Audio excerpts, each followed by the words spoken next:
that made me think about pricing program. Do you use a pricing program? Because it sounded like when you had that tier level and the warranty and stuff, it kind of Yeah. rings of a like a flat rate program. Do you use those? I don't. No, I mean, I don't do it that way, but it's, I don't know. I probably don't do things quite as, efficient or detailed or precise than I should. And these are some things I'm actually in the process of working on. But I don't know. It's tough, man. There's so many. You want to grow, so you want to be able to charge a certain amount, but then you also, you know, you can't be too crazy about it too, right? I mean, you need to take care of your customers and not try to, price gouge and stuff. So it's kind of tricky. It is extremely tricky. And I actually got a comment, and I don't know if the guy's still here. We'll take a look at it. Rambro, I think was his name. And the comment was, and this was on the video I did with Ted last week. He said, I hear this a lot, but there's something to be said for setting your family up with success. He's referring to the fact that we were talking about regretting not spending time with family because of how much time you sunk into your business. He says, yes, they'll love you for showing up to soccer games, but they'll probably appreciate that safety net on a rainy day. I just feel like high earners carry more guilt than is justified. And it kind of goes along with what we're talking about, how like you're talking about, I don't want to gouge my customers. I had the same thoughts in my head all the time. I don't want to gouge these people. They trust me. They called me.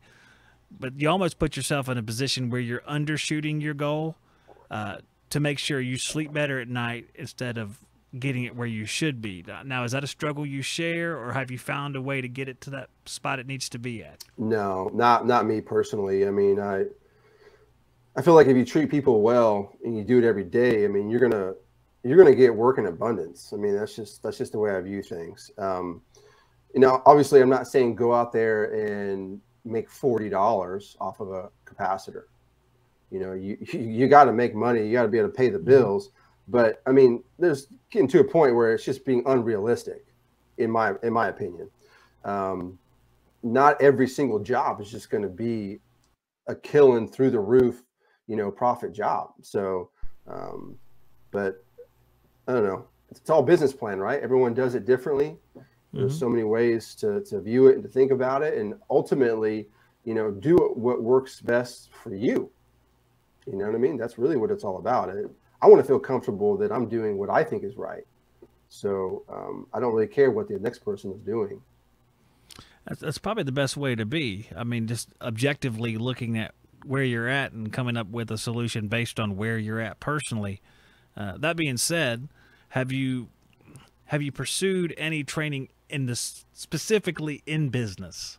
Like, do you seek out any? I don't know. Classes might be a little bit odd because we're adults. We don't typically go to classes. But Yeah. any reading material, any YouTube guys that you seek out business advice from? Have you found anything like that? Yeah. Yeah. So, I mean, that's more current actually than anything, just because I am wanting to take my business to another level. So I'm trying to figure out those details and how to do that properly. Because before, again, it was just me. So it was a lot easier. It's just simple. But to answer your question, yeah, I have local guys that have, they've gone from, one service tech to two, then had, 30, then went back down to 15. So they, things like that, where they've been all over the place and they've kind of found their sweet spot on what they like.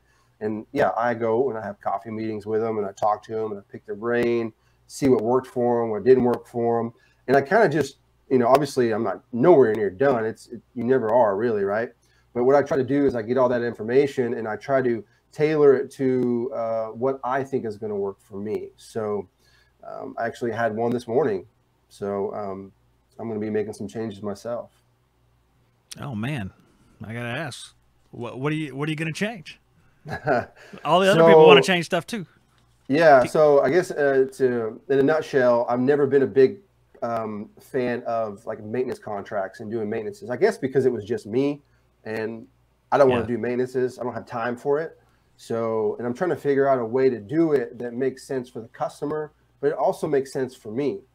And doing contracts to where they're actually, um, set up with you, and because ultimately, man, if one day I do want to sell my company, that's how they look at your company, see what it's worth. Is how many maintenance contracts do you have? That's a very, very important thing to have. And that, not just that, but ultimately what I'm learning is customers want it.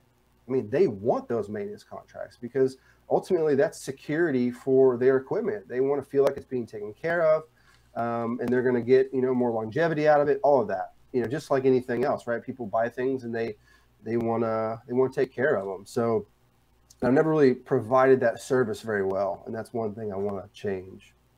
When you looked at maintenance contracts before, did you not see any value in them, or was it just something that you just didn't want to handle?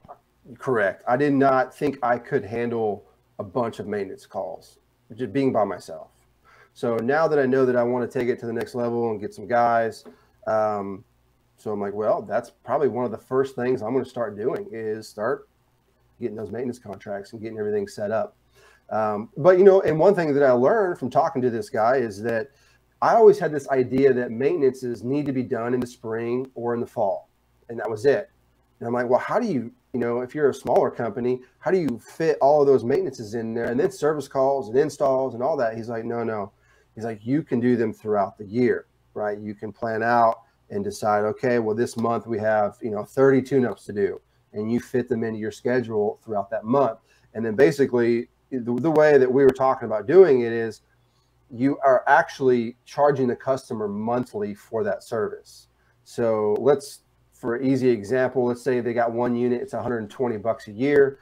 You're charging them $10 a month, right? It debits their account every single month. So and then let's say you add, 1,000 or a couple hundred customers at that point, you're getting revenue every single month, not just in the spring or just in the fall. And that does help with the workload throughout the year. So to me, that sounds fantastic. Cash flow solution, right? Yeah, exactly. And, not just being bombarded with hundreds of maintenance calls to do when, you got service calls and other things to do as well. Absolutely. I mean, that's one of the things I don't know. I didn't like performing maintenance per se. Yeah. I don't like cleaning coils. I just don't like it. My coil needs to be clean. I haven't cleaned it in 2 years. I mean, it looks pretty bad. I mean, I'm glad y'all can't see it right now. But, I'm with you on that. I never really enjoyed it, but I'm trying to change my perspective on that, because ultimately performing a maintenance, if you're doing a proper maintenance, is very important. Just like on any machine, right? If you want it to last, you need to keep it clean, and you need to be checking things that typically fail sooner than others, right? So you can, obviously capacitors, right? So motors don't go bad.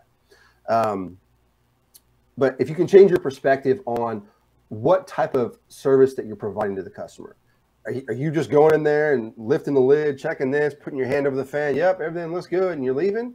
Well, of course you're going to feel like shit about that, because you're not really providing anything to the customer. But if you're actually going in there and thoroughly looking at everything, and, inspecting the coils, cleaning the blower wheels, and like really getting that machine back to, or as close as possible to what it was like when it was installed, like you're truly doing something at that point. Cable management, zipping up, with wire ties, making sure wires aren't touching and rubbing on copper. Just little things like that. You can really start to change the way you feel about that particular service. If you want to watch more videos just like this one, click on this playlist right here. If you want to see our brand new video, click right here. If you want to find out more about the great sponsors that make this show happen, click up here. And to join our email list where I notify you when we're going live, click right here.